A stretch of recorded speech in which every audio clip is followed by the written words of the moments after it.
This is Countdown to Economic Collapse, April 22nd, 2012. I'm David John Sponheim for America's Third Party, running for president. I would like to talk to you about what you can do to change your country.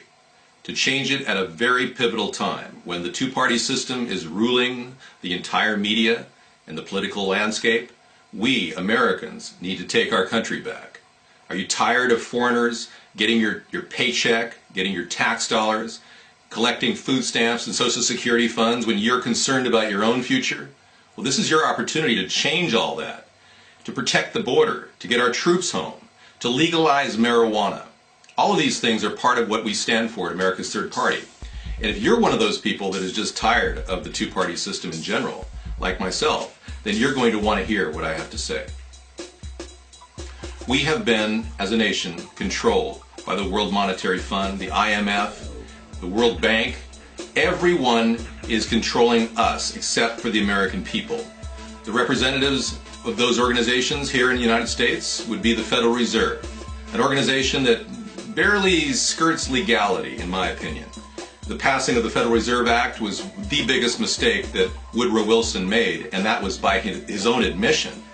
We've got a problem, and these people continue to waste our tax dollars and basically suck them in. The money you pay to the Treasury Department goes directly to the Federal Reserve to pay the interest on the debt that they keep acquiring.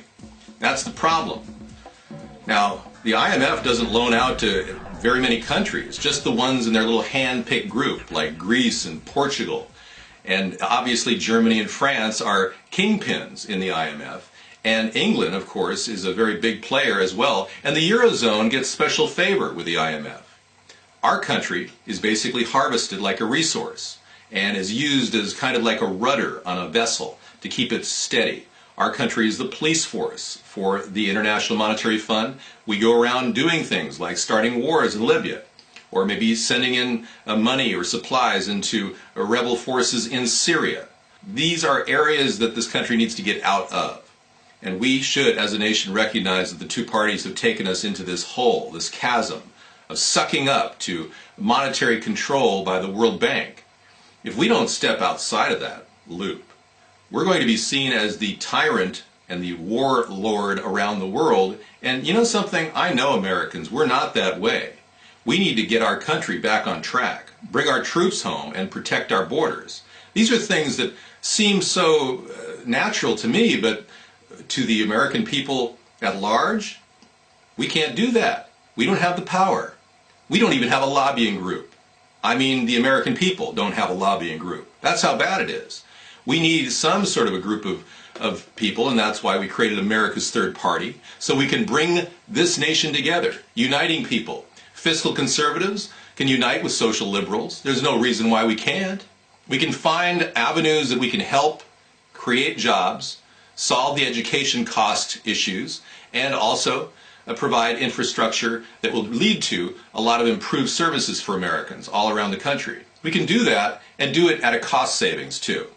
You see, we don't need to pay big companies like Boeing and Lockheed huge amounts of money. We can continue working with them, but we don't need to pay them the amount of money that Barack Obama is paying them. We can be a lot smarter about that.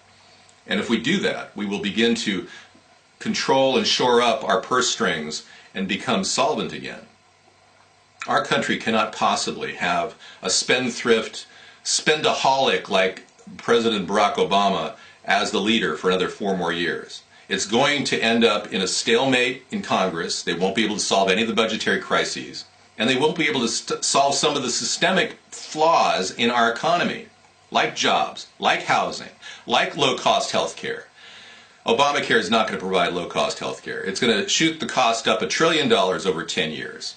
And the fact is, most of the people in government are being used by Barack Obama to control issues, to leverage choices that people make.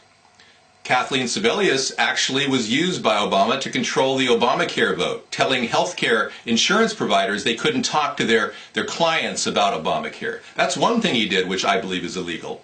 He's also recently told the FCC to put pressure on media outlets that play the information that Joe Arpaio of Arizona has put out about Obama's forged birth certificate.